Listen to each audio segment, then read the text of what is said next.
오늘 우리에게 주시는 하나님의 말씀은 골로새서 신약성경 골로새서 3장 18절에서 25절까지의 말씀을 제가 봉독하도록 하겠습니다. 골로새서 3장 18절에서 25절까지 말씀. 아내들아 남편에게 복종하라. 이는 주 안에서 마땅하니라. 남편들아 아내를 사랑하며 괴롭게 하지 말라. 자녀들아 모든 일에 부모에게 순종하라. 이는 주 안에서 기쁘게 하는 것이니라. 아비들아 너희 자녀를 노엽게 하지 말지니 낙심할까 함이라. 종들아 모든 일에 육신의 상전들에게 순종하되 사람을 기쁘게 하는 자와 같이 눈가림만 하지 말고 오직 주를 두려워하여 성실한 마음으로 하라. 무슨 일을 하든지 마음을 다하여 주께 하듯 하고 사람에게 하듯 하지 말라. 이는 기업의 상을 주께 받을 줄 아나니 너희는 주 그리스도를 섬기느니라. 불의를 행하는 자는 불의의 보응을 받으리니 주는 사람을 외모로 취하심이 없느니라. 아멘. 우리 연합찬양대 아마 또 고향 가신 분, 부모님 집 찾아가신 분 빼고는 열심히 오셔서 이렇게 복 있는 사람이라는 늘 매년 우리가 이 찬양을 듣고 또 새해를 시작합니다. 너무너무 감사하고 고맙습니다. 제가 듣기에는 우리 찬양 대원 중에 남자가 부족하다 그럽니다. 오디션 보지 않고 그냥 아마 받아줄 것 같습니다.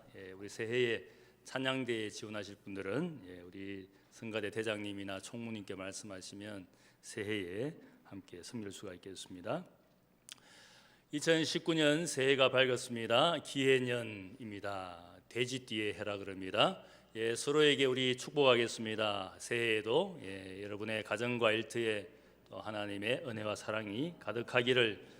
서로 인사하겠습니다. 이렇게 가만히 계십니까?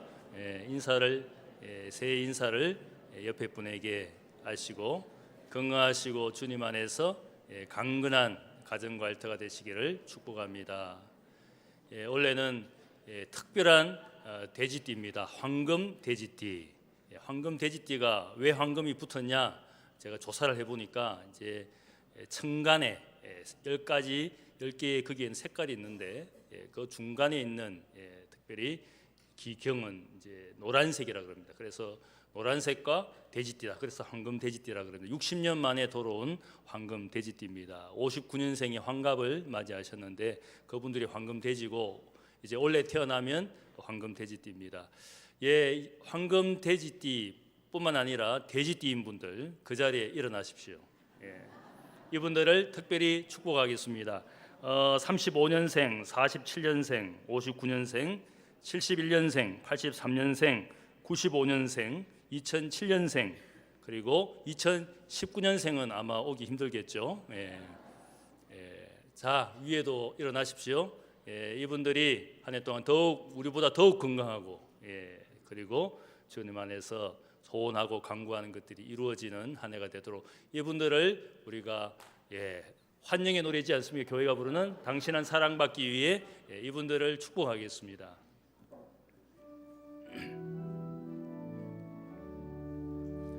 당신은 사랑받기 위해 태어난 사람.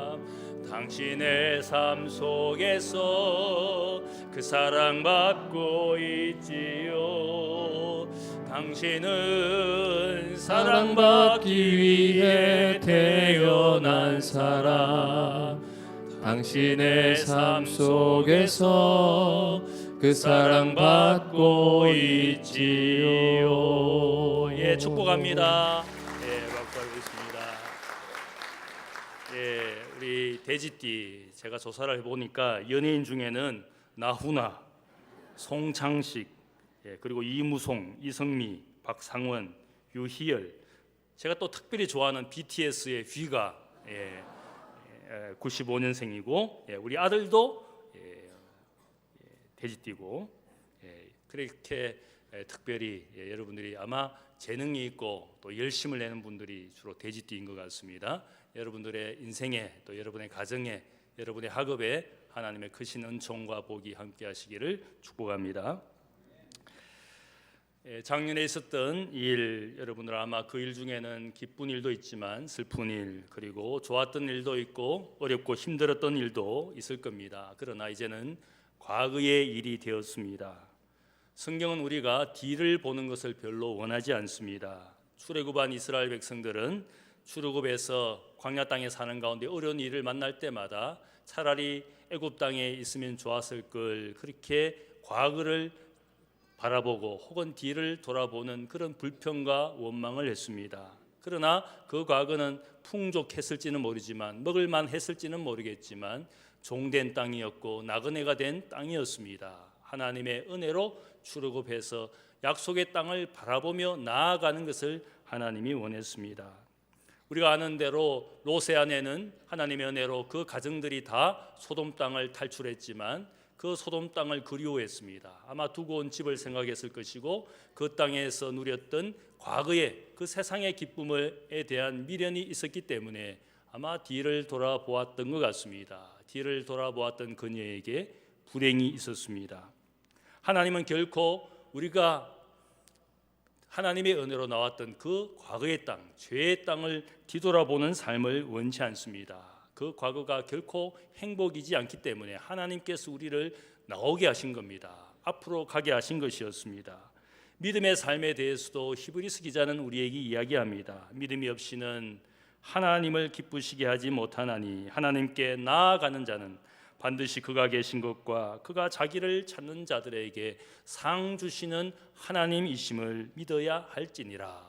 믿음에 대해서 말하는 것은 앞으로 나아가고 하나님께 나아가고 결코 뒤돌아보거나 혹은 뒤로 물러나는 자가 결코 믿음이 아니다, 그렇게 말하고 있습니다. 마찬가지로 바울은 그의 마지막 생에 감옥에 갇혀 있었지만 그의 생애에 더 이상 사역을 할 수 없는 어려운 상황, 감옥에 처해 있었지만 그가 고백한 것이 뭡니까? 빌립보서 4장 13절을 보면 형제들아, 나는 아직 내가 잡은 줄로 여기지 아니하고 오직 한 가지 일, 즉 뒤에 있는 것은 잊어버리고 앞에 있는 것을 잡으려고 표대를 향하여 그리스도 예수 안에서 하나님이 위에서 부르신 부름의 상을 위하여 달려가노라. 갇혀 있지만 그는 앞을 향하여 바라보고 있었습니다. 위에서 부르신 상을 바라보며 갇혀 있는 존재가 되었지만 나는 뒤의 것을 돌아보지 않고 뒤에 있는 것에 만족하지 않고 인생은, 믿음의 인생은 앞을 향하여 달려가는 것이 그의 인생의 소망이었고 기대였습니다. 새해를 맞이해서 우리가 더욱 앞만 보고 달려가는 인생이 되기를 축복합니다. 뒤의 것은 잊어버리고 이제는 우리가 하나님께 주신 부름의 상을 향하여 달려가는 것이 바로 성도의 삶이지 않겠습니까? 그렇다고 해서 무조건 맹목적으로 앞으로 달려가라는 이야기는 아닙니다. 우리 곁에 있는 가족들 더욱 사랑해야 되는 겁니다. 혼자 달려갈 것이 아니라 함께 달려가야 됩니다. 남편 홀로 달려가면 아내는 거기에서 배신감도 느끼고 혹은 상실감도 느끼게 될 겁니다. 부부로 살면서 남편이 달려가고 있으면 부인도 아내도 같이 달려가야 상실감이 없는 겁니다. 나만 달려가는 것이 아니라 내 자녀, 내 이웃도 함께 갈 수 있는 그런 사회와 이웃이 되어야 되지 않겠습니까? 특별히 원래 대학교의 표는 골로새서 3장 24절 말씀, 오늘 우리가 읽은 말씀을 근거로 해서 영적인 목표로 삼았습니다. 너희는 주 그리스도를 섬기느니라. 이 말씀을 하고 있는 사도 바울이 말씀의 배경은 가정을 이루고 있는 그 사람들, 구성원들을 이름을 부르면서 권면하고 있습니다. 남편들아, 아내들아, 부모들아, 자녀들아, 그리고 그 가정의 종들아, 이렇게 일일이 호명을 하는 것은 그 가족의 모든 구성원들을 귀하게 여기고 있다는 겁니다. 결코 빠짐없이 혈육뿐만 아니라 그 가정을 위하여 일하는 종들까지 함께 하나의 공동체로 모든 사람들이 존귀한 존재로 그들에 대해서 일일이 권면하고 있습니다. 흔히 이러한 말씀, 바울의 이런 권면의 말씀을 하우스 코드다, 그 가정에 주는, 가족 구성들 개개인에게 주는 하나님의 말씀을 전하고 있습니다. 이 말씀을 우리가 읽어보면 우리가 일을 맡았을 때에 어떤 태도로, 어떤 마음으로 해야 할지를 교훈이 거기에 담겨 있습니다.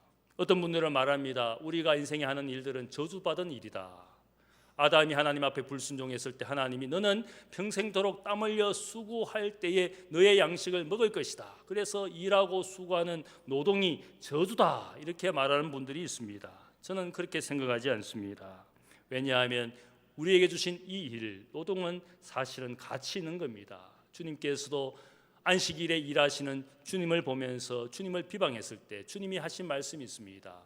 하늘의 아버지께서 일하시니 나도 지금 여기 일하고 있는 것이다. 결코 일하는 것, 수고하는 것을 저주라고 생각하지 않습니다. 오히려 일하는 기쁨, 일의 가치를 이야기합니다. 우리가 일하는 모든 것들이 우리의 인생에 저주받은 일이라면 우리가 일할 가치도 없고 인생에 살아가야 될 의미도 없을 겁니다. 그래서 사도 바울도 일의 가치를 이야기할 때 각각 자기의 일을 하라. 심지어는 일하기 싫거든 먹지도 말라. 일의 가치를 귀하게 여기는 그리스도인이 되어야 됩니다.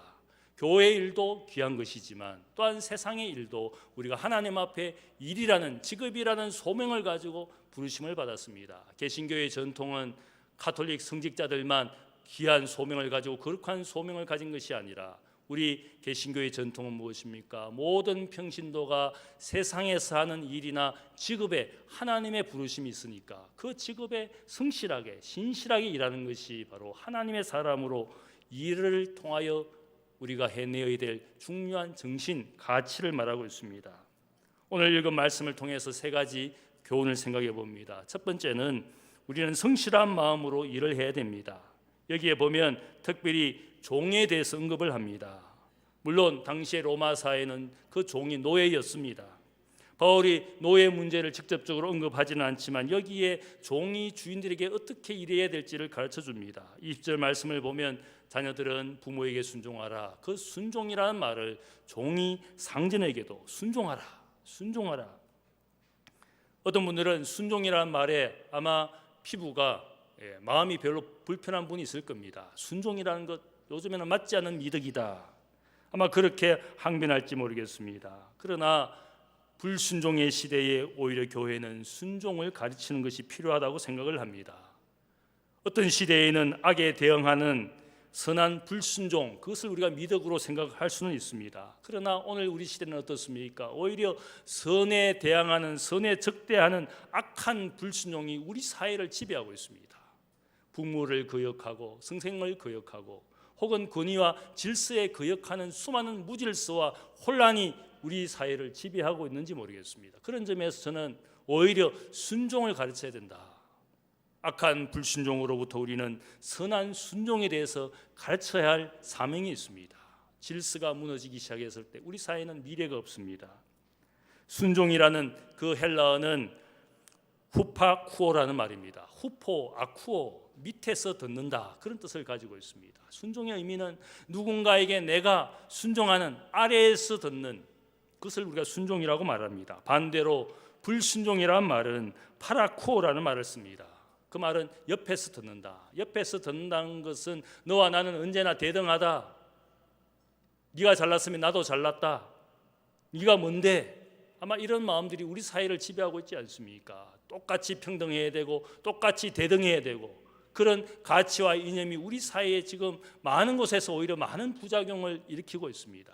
끝없이 타협하지 않고 양보하지 않고 자기 것만을 주장하는 사람들, 그들은 다 불순종의 사람들입니다. 적어도 양보하고 희생하기 위해서는 순종의 마음이 필요합니다. 그래서 여기에 보면 바로 순종하라. 종들은 모든 일에 주인에게 순종하라. 주님께서 어떤 분이었습니까? 순종의 모습을 보여주신 분이었습니다. 내가 너희들의 주와 성생이지만 종이 되어서 너희들의 발을 씻는다. 너희도 서로 발을 씻기는 사람이 되라. 이 말은 서로 종이 되라는 말입니다. 누가 주인 누가 종이 아니라 모두가 종이 되어서 서로의 발을 씻기는 사람이 되라. 내가 너희들을 가르치는 주인이고 성생이었지만 지금 이 순간에는 너희를 발을 씻기는 종이다. 당시에 종이 주인의 발을 씻었습니다. 주인이 종이 되어서 오히려 종인 그들의 발을 씻기는 것은 있을 수 없는 일이었지만 주님께서 그렇게 하셨습니다. 22절에서 말씀하시는 것이 뭡니까? 일하는 사람의 가장 중요한 태도는 여기에 성실한 마음을 이야기합니다. 성실한 마음과 대조되는 것이 뭡니까? 눈가림만 하는 신용만 하는 겁니다. 적당하게 일해서 월급 받지. 내가 열심을 다해서 시간을 다해서 내가 죽으라고 할 이유가 없고 나는 월급 받을 정도만 적당하게 일하지. 오늘 우리가 일이나 노동하는 사람들의 생산성이 떨어지는 이유가 무엇이겠습니까? 우리 사회가 점점 더 생산성, 노동 생산성이 떨어진다 그럽니다. 왜 그렇습니까? 적당하게 일해서 적당하게 내가 누릴 것만 누리지. 그런 마음들이 사람들의 마음을 지배하고 있습니다. 눈가림만 하는 일을 하고 있는 것이 우리의 모습입니다. 그러나 바울은 이야기합니다. 우리가 왜 최선을 다하여 성실한 마음으로 일해야 되느냐? 왜냐하면 우리는 주님을 두려워하는 마음으로 사람을 섬기고 일을 해야 된다고 말합니다.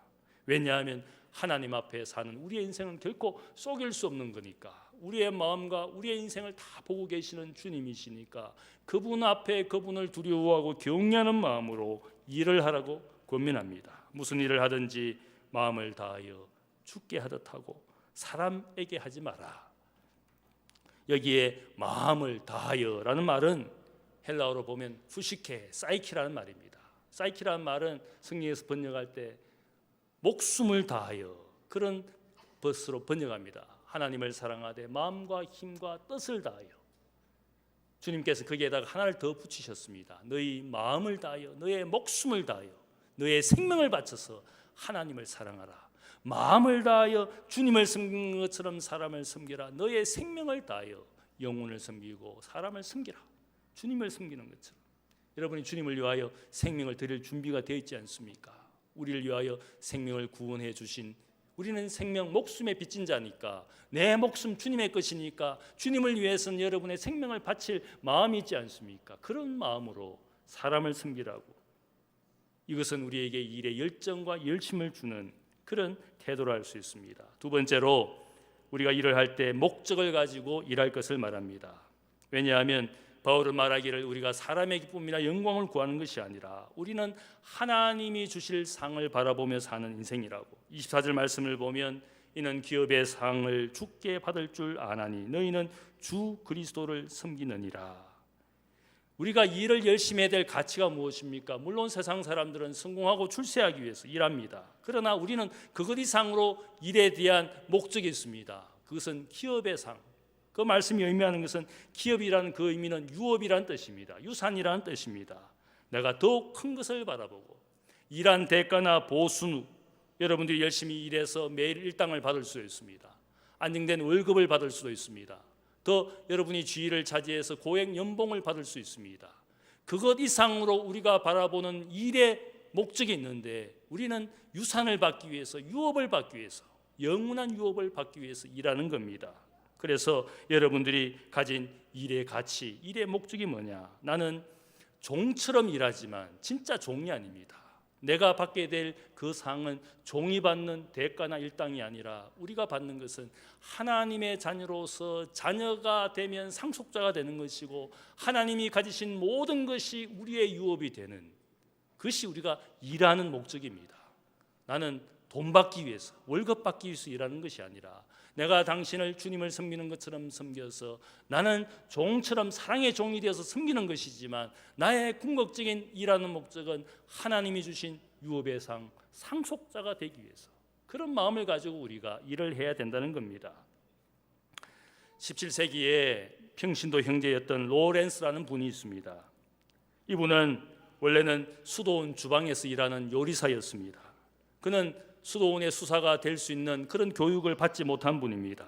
그래서 단지 수도원의 식당을 운영하는 주방에서 일하는 그런 요리사였습니다. 남의 심부름을 하거나 혹은 접시 닦는 일을 하는 그런 평범한 사람이었습니다. 그럼에도 불구하고 이 평신도 형제 로렌스는 많은 사람들로부터 존경을 받고 그의 모습과 영성에 사람들이 감명을 받았습니다. 그의 경험과 말을 묶어서 만든 편집한 작은 책이 있습니다. 하나님의 임재 연습이라는 그런 책이 있습니다. 거기에 로렌스 형제가 이런 말을 합니다. 우리는 반드시 큰 일을 해야 되는 것은 아닙니다. 우리는 하나님을 위해서 작은 일을 할 수 있습니다. 하나님을 사랑하는 마음으로 빵을 굽습니다. 아무 일에도 부르심이 없으면 일하도록 은혜를 주시는 하나님 앞에 엎드려 나는 예배합니다. 그리고 나면 나는 왕보다 더 행복한 마음으로 일어나게 됩니다. 그때 나는 하나님을 사랑하는 마음으로 밭에서 잡초를 뽑는 일조차 기쁜 마음으로 합니다. 작은 일에서도 하나님을 사랑하는 마음으로, 나를 일하게 하신 그 하나님을 사랑하는 마음으로 내게 주어진 작은 일도 기쁜 마음으로 할 수 있다고 그는 고백합니다. 마틴 루터킹 목사는 또한 이렇게 말했습니다. 모든 사람은 위대해질 수 있습니다. 왜냐하면 누구든지 섬길 수 있기 때문입니다. 섬기기 위해서 대학 학위가 필요한 것은 아닙니다. 섬기기 위해서 문법을 배울 필요도 없습니다. 섬기기 위해서 플라톤이나 아리스토텔레스를 알 필요도 없습니다. 섬기기 위해서 아인슈타인의 상대성 이론을 배울 필요도 없습니다. 오직 은혜로 충만한 마음, 하나님의 사랑으로 시작한 영혼만 있으면 우리는 누구든지 섬길 수 있습니다.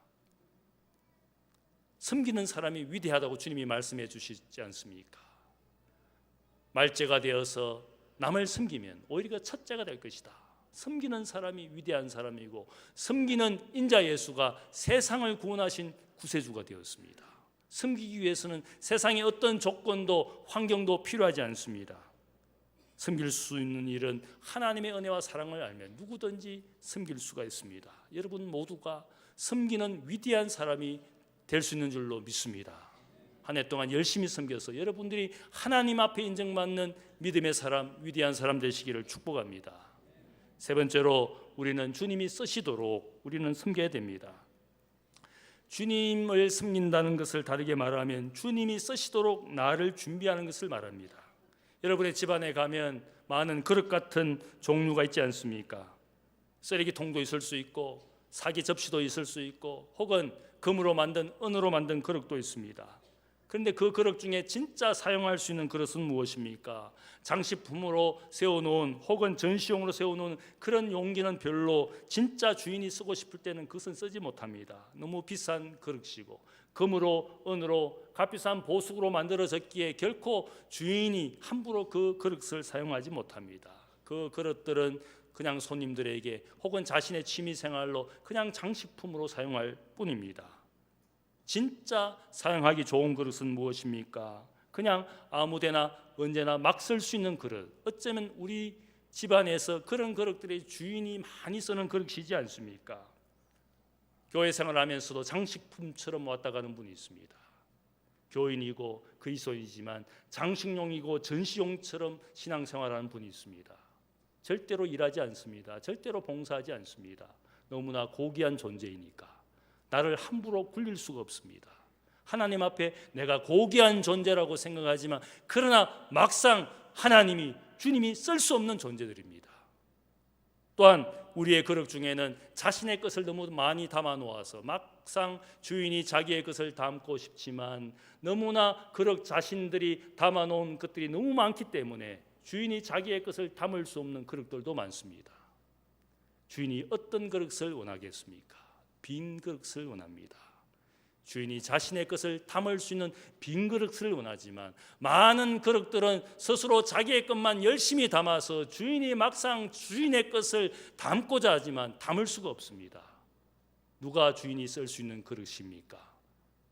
자기의 것을 담은 것이 아니라 비워놓고 주인이 원하는 것을 담았을 때 주인은 그것을 가지고 누군가에게 자신의 것을 남들에게 주기를 원합니다. 우리가 우리의 그릇에 예수를 담지 않으면 다른 사람들에게 예수를 전할 수가 없습니다. 자기의 것만 열심히 담아놓고는 아무것도 주인이 막상 쓰고자 할 때는 쓸 수 없는 그릇들이 너무너무 많습니다. 저는 교회 일을 하면서 목회 일을 하면서도 가끔씩 저를 비우지 못하는 때가 많습니다. 저의 감정, 저의 욕심, 저의 생각으로 가득 차 있으면 주님이 저를 쓰지 못합니다. 그래서 저는 제 방에 늘 그런 생각을 하고 제 지성소를 만들어 놓습니다. 힘들고 어려울 때마다 예수님의 사진을 봅니다. 그게 십자가의 장식을 바라봅니다. 성지의 사진을 봅니다. 저만이 가진 지성소입니다. 힘들고 어려울 때마다 주님을 보고 또 그 십자가를 볼 때마다 제 마음에 하나님의 것으로, 주님의 것으로 채우는 영적인 감동이 있습니다. 제 방에 가시면은 남들에게 말하지 않은 꿀단지가 있습니다. 간사도 모르는 첫째 서랍에 보면 꿀단지가 있습니다. 제가 육신이 필요하면은 꿀단지에서 꿀을 한 숟가락을 먹습니다. 제 건강을 생각해서 제가 그렇게 하고 있습니다. 여러분의 인생에 여러분의 영적 건강을 위해서 여러분은 무엇을 하고 있습니까? 자기의 영적 건강을 위해서 여러분의 인생에, 여러분의 가정에, 여러분의 삶 속에 하나님을 모시고 여러분의 영적인 공급을 받을 수 있는 그런 삶의 시간과 공간이 필요한 것이지 않겠습니까? 힘들 때 어디를 찾아갑니까? 나를 비워놓고 주인의 것을 채울 수 있는 그릇이 되기 위해서 여러분의 삶의 지성소가 필요합니다. 여러분이 언제나 찾아가서 먹을 수 있는 꿀단지가 필요합니다. 하나님이 나를 사용하시도록, 나를 비우고 주인의 것을 채우기 위해서. 2019년 대학교의 모든 성도들은 주님을 기쁘시게 하는 섬김의 삶을 사시기를 축복합니다. 사람들에게 사랑의 종이 되어서 섬기는 삶을 살지만 우리가 바라보는 것은 유업의 상, 상속자의 상을 우리가 구하고 있는 겁니다.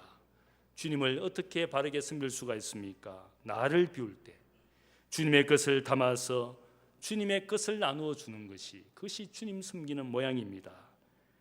여러분 모두가 주님을 섬기는, 사람을 섬기지만 주님을 섬기는 것처럼 잘 섬기는 한 해가 되시기를 주님의 이름으로 축복합니다.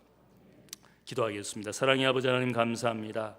2019년 한 해 우리는 말씀 안에서 영적인 표를 삼습니다. 너희는 주 그리스도를 섬기느니라. 하나님 아버지, 세상을 살지만 우리는 주님을 섬기는 모양으로 우리의 가정에서, 일터에서, 사람과의 모든 관계 속에서 주님 섬기는 것처럼 이웃을 섬기고 가정을 섬기기를 원합니다. 하나님을 두려워하는 마음으로, 하나님을 사랑하는 마음으로 나의 인생의 그릇을 잘 비워서 보배 대신 주님을 담아서 이 주님을 세상에 알리고 전하는 저희들 되게 하여 주옵소서. 주님을 잘 섬기고 사람들을 잘 섬겨서 세상의 희망이 되는 교회와 그리스도인들이 되게 하여 주옵소서. 감사하며 예수님의 이름으로 기도하옵나이다. 아멘.